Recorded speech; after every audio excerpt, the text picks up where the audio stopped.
Hello everyone, welcome to another episode of divine destiny emperor. तो जैसे कि last episode में हमने देखा था कि जो को उस एंशिएंट अल्केमिस्ट की जगह पर एक वेस मिला था, जिसके अंदर जब वो उसके अंदर से डालता है तब उसे एक बॉक्स मिलता है, लेकिन उस बॉक्स के अंदर तो कुछ था ही नहीं। अब हम अपने इस एपिसोड 22 की शुरुआत में देखते हैं कि वो उस वेस को फेंक देता है और बोल रहा था कि मेरे पेरेंट्स ने कहा था कि अपॉर्चुनिटीज मुसीबत के समय ही आती है, लेकिन यहाँ पे मेरी जान दांव पे और लाइफ मेरा मजाक उड़ा रही है। लेकिन उसने जब उस बॉक्स को फेंक दिया था तो जॉनसी ने देखा था कि वो बॉक्स काफी ज्यादा अच्छी लकड़ी से बना हुआ था, तो वो उसे सजेस्ट कर रहा था कि वो एटलीस्ट बॉक्स को तो खुद के पास रखे। लेकिन वो कहता है कि नहीं सीनियर, मुझे फालतू की चीजों में कोई भी इंटरेस्ट नहीं है, आप प्लीज आगे बढ़िए और वेस्ट के अंदर आपकी एनर्जी डालिए। तो जॉनसी उसको इग्नोर करके फिर वेस्ट के अंदर उसकी थोड़ी सी पावर डाल लेता है। जैसे ही वो उसके अंदर जाती है तो वेस्ट चमकने लगा था, जो देख करके चूहो को बिल्कुल भी अच्छा नहीं लगा था, क्योंकि ऐसा उसने जब किया था तब बिल्कुल नहीं हुआ था। खैर जॉनसी अलग था। तभी उस वेस से काफी सारे ट्रेजर्स निकलते हैं, जैसे एक स्वॉर्ड और स्क्रोल और भी 3-4 एक्स्ट्रा चीजें, जो फिर जॉनसी के पास आ जाती हैं और जो को ये देखकर बिल्कुल भी अच्छा नहीं लगता। खैर यानरुओ फिर उसको बता दे रही थी कि आप काफी ज्यादा लकी हैं। फिर जॉनसी उन सारी चीजों को रख कर यानरुओ को बोल रहा था कि अब तुम ट्राई करो, तो वो आगे आ जाती है और थोड़ी सी उसकी पावर उस वेस के अंदर डाल देती है। तो जॉनसी ये देखकर सोचने लगा था कि यानरुओ इनोसेंट और अच्छी है, उसके अंदर उसके मन में कोई भी इविल इंटेंशंस नहीं है, तो जाहिर सी बात है उसे इस चूहे से अच्छी चीजें मिलनी चाहिए। तभी वो वेस भी चमक उठा था और उससे काफी सारी एनर्जी निकल के ऊपर की तरफ जाती है, जो फिर इस रूम से बाहर निकल के इसी एंशिएंट अल्केमिस्ट के अंदर आके एब्जॉर्ब हो गई थी। फिर हम उस वेस को हिलते हुए देखते हैं और वो उड़ते हुए सीधा ही यानरुओ के पास आ जाता है। अब इसका मतलब तो शायद मैं यही समझूंगा कि वो वेस की नई ओनर बन गई है।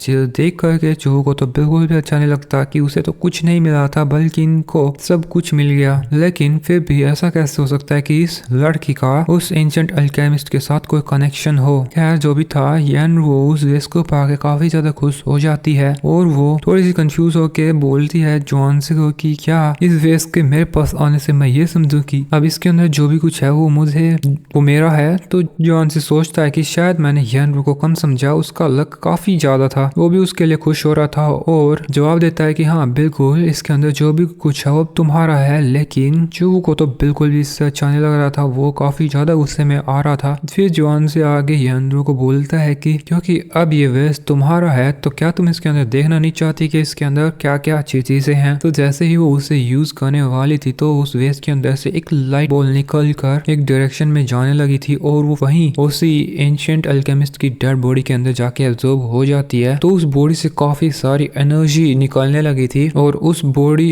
को हम देखते हैं कि वो रिवाइव हो गई थी। अब ये सब उनके सामने होता देखकर काफी सभी डर जाते हैं कि अब ये क्या मुसीबत है। जो वो तो बोलने लगा था कि क्या ये डेड अल्केमिस्ट वापस जिंदा हो गया, लेकिन जॉनसी बताता है कि बिल्कुल भी नहीं, ये उसकी सिर्फ रेमिनेंट सोल है। तभी हमें इस अल्केमिस्ट सोल को दिखाते हैं जो बोलती है एक ही शब्द, ब्लड लाइन। ये देख के जॉनसी समझ गया था कि ये वेस बस एक टेस्ट था, शायद यानरुओ इस एंशिएंट अल्केमिस्ट की ही डिसेंडेंट है। तभी जो अल्केमिस्ट सोल थी वो काफी ज्यादा एनर्जी रिलीज करने लगी थी और वो इनसे पूछ रही थी क्या तुम मुझे बता सकते हो उसे कैसे रिफाइन करते हैं, बताओ मुझे। मतलब कि वो उस चीज का नाम नहीं बता रहा था कि क्या पूछ रहा है वो, लेकिन इसे बस जवाब जानना था। और जैसे ही वो और ज्यादा स्पिरिचुअल एनर्जी रिलीज किए जा रहा था तो ये जगह ब्रेक होने लगी थी, बड़े बड़े पत्थर डिसाइपल्स के ऊपर गिर रहे थे। लेकिन अल्केमिस्ट सोल तो और भी ज्यादा एनर्जी रिलीज किए ही जा रहा था, जिसके बाद वो फिर से चिल्ला के बोलता है कि क्या तुम मुझे बता सकते हो कि ब्लेजिंग सन फ्लेम पिल को कैसे रिफाइन करते हैं। अब उसका ये सवाल सुन के जॉनसिस मनी मन बोल रहा था कि क्या ऐसा हो सकता है कि ये मरते टाइम पे उस पिल को रिफाइन कर रहा था और शायद इसी एलिक्सर की मदद से वो उसके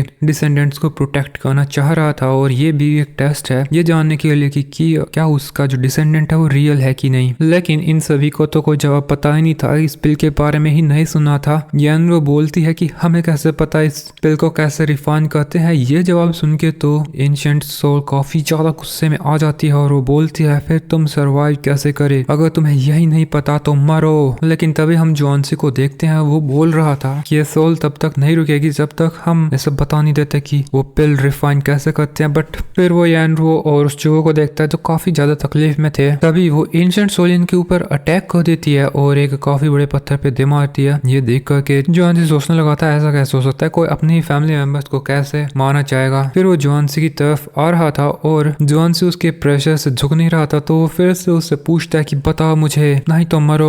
तो जुआनसी जल्दी से फटाफट सिस्टम से मदद मांगने लगता है कि अब तो वो ही उसकी मदद कर सकता है। लेकिन तभी उसे याद आता है कि उसने ये नाम सुना हुआ है, ब्लेजिंग सन फ्लेम पिल। जब मैं व्हाइट बोन रिसरेक्शन पिल के बारे में पढ़ रहा था तब वो उसी के पास तो थी, और वो फटाक से फिर उस पिल को बनाने की प्रोसेस और इंग्रेडिएंट्स याद कर लेता है और वो चिल्ला के बोलने लगता है कि सन ग्रास। अब उसके ऐसा बोलते ही अल्केमिस्ट सोल फिर से उसके सामने आ जाती है और रुक गई थी और हैरानी से बोल रहा था, क्या कहा तुमने? फिर जुआनसी आगे बोलने लगा था, पहला इंग्रेडिएंट है फायरी सन ग्रास, दूसरा 2 लियांगजी ग्रास, 5 स्नो जेड लीव्स। इसके अलावा लैपिस लजूली के पाउडर को इन सब के साथ मिला के इन सब को ब्लेजिंग सन फ्लेम के साथ रिफाइन करके हम ब्लेजिंग सन फ्लेम पिल रिफाइन कर सकते हैं। उसके सारे इंग्रेडिएंट्स और प्रोसेस बोलने के बाद ये एंशिएंट सोल काफी ज्यादा खुश हो जाती है और बोली थी, बहुत अच्छे, मैं बहुत खुश हूँ कि मेरे डिसेंडेंट्स अब तक सरवाइव कर पाए, अब मैं फाइनली जा सकता हूँ। और उसके फिर गायब होते साथ ही जुआनसी को 201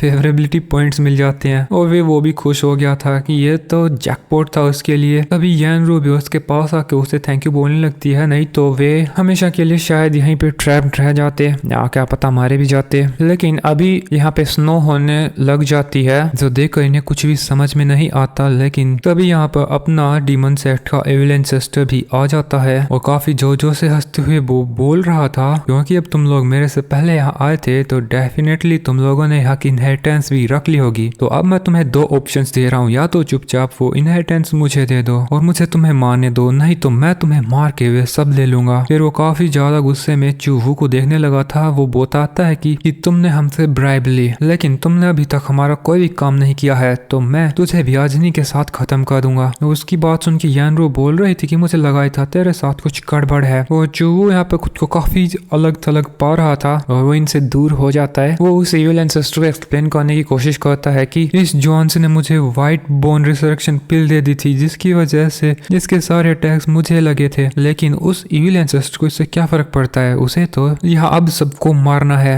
वो दोस्तों इसी के साथ अपना ये एपिसोड भी इधर ही खत्म हो जाता है। Thanks for watching, bye bye.